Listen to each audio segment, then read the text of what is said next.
Hi there, Andrew here.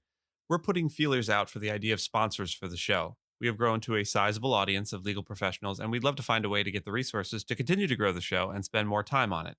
This might take the form of more longer form, maximum minimum competence episodes, or longer daily episodes, or maybe short interviews. We've had a couple of inquiries regarding sponsorship, but want to get feedback from all of you, the listeners. If you have thoughts or have a sponsor in mind that you think would be a good fit, shoot me an email at andrew@leahy.org. We're still very much in the brainstorming stage, so all ideas are good ideas. So ends the housekeeping segment. Let's get to the show. Hello and welcome to the minimum competence episode for Tuesday, March 14th, 2023. I'm your host for today, Andrew Leahy, a tax and technology attorney from New Jersey.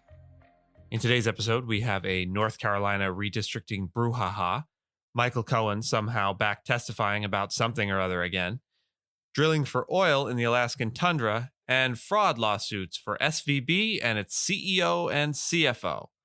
Let's get a boatload of cash that definitely isn't a bailout and take a gander at today's legal news. North Carolina's Supreme Court, now with a conservative majority, will hear a case on Tuesday that could overturn the court's decision last year outlawing partisan redistricting.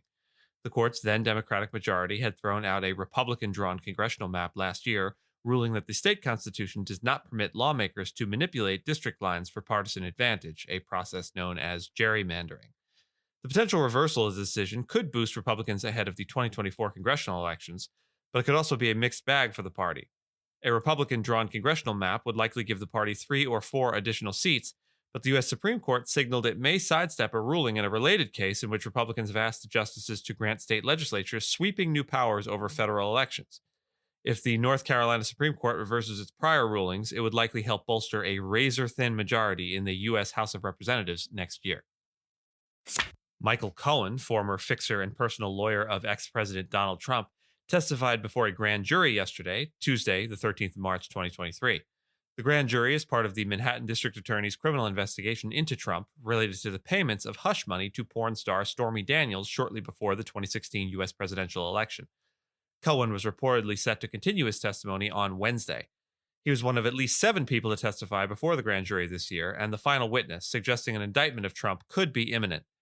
Cohen pled guilty in 2018 to federal charges relating to the payment, which he made to Daniels, and the case is expected to center on how Trump and his family business, the Trump Organization, handled reimbursement payments to Cohen. The Trump Organization is alleged to have falsely recorded the payments as legal expenses in internal records. The indictment could be based on falsifying business records, although prosecutors would have to show an intent to commit or conceal another crime for this to be a felony. There is speculation that this crime could be a violation of state election law. The U.S. government's approval of ConocoPhillips' Willow oil drilling project in Alaska's Arctic has been welcomed by the oil industry, but it may face legal challenges from environmental groups. The $7 billion project, which has been scaled down, is on federal lands in a pristine area on Alaska's north coast. U.S. President Joe Biden's administration approved the project after former President Donald Trump's administration did so in 2020. However, Alaska District Court Judge Sharon Gleason blocked it a year later, arguing its environmental impact analysis was flawed. Environmental groups are combing through the latest approval for flaws that could provide them with grounds for new lawsuits. Judge Gleason had ruled that Trump's Interior Department failed to include projections for greenhouse gas emissions from foreign consumption of Willow's oil and also failed to analyze alternatives to the project. ConocoPhillips has held the leases in the National Petroleum Reserve, Alaska, since 1999. Briefly, the environmentalist argument. The Willow oil project in Alaska is set to extract oil from federal land for 30 years. The project will damage the tundra ecosystem and produce greenhouse gases equivalent to 500,000 homes annually. The project has been labeled a carbon bomb by Earth Justice and has sparked a campaign on TikTok indicating there is not widespread public support for the project. The project will not be completed until 2029 and, while the world may not have enough renewable energy to power everything by then, will have more than enough to keep things running without additional drilling. The decision to proceed with Willow is a purely economic one. If it were about the renewables transition, drilling in the Arctic would not happen. And then the argument for drilling.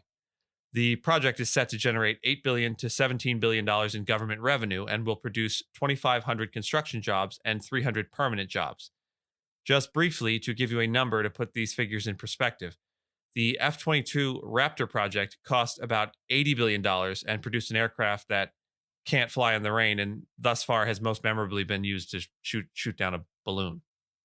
Maybe we could do some penny saved, penny earned stuff there.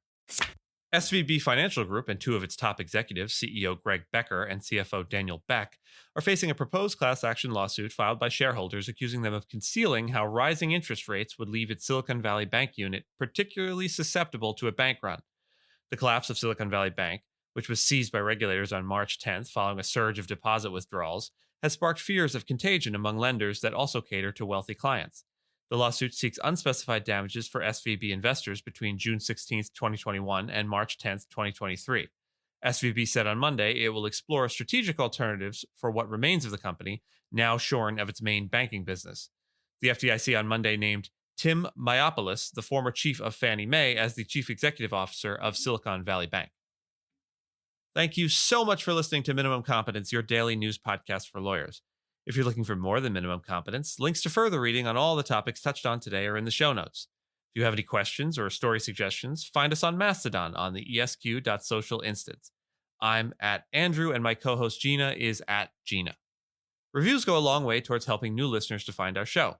If you have a moment and can leave a rating or review on your podcast player, we'd sure appreciate it.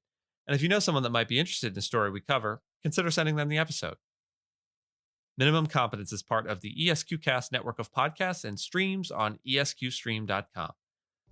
We'll see you back here tomorrow, and until then, remember, student loan forgiveness is being fought tooth and nail at the Supreme Court, but SVB depositors were made whole over a weekend.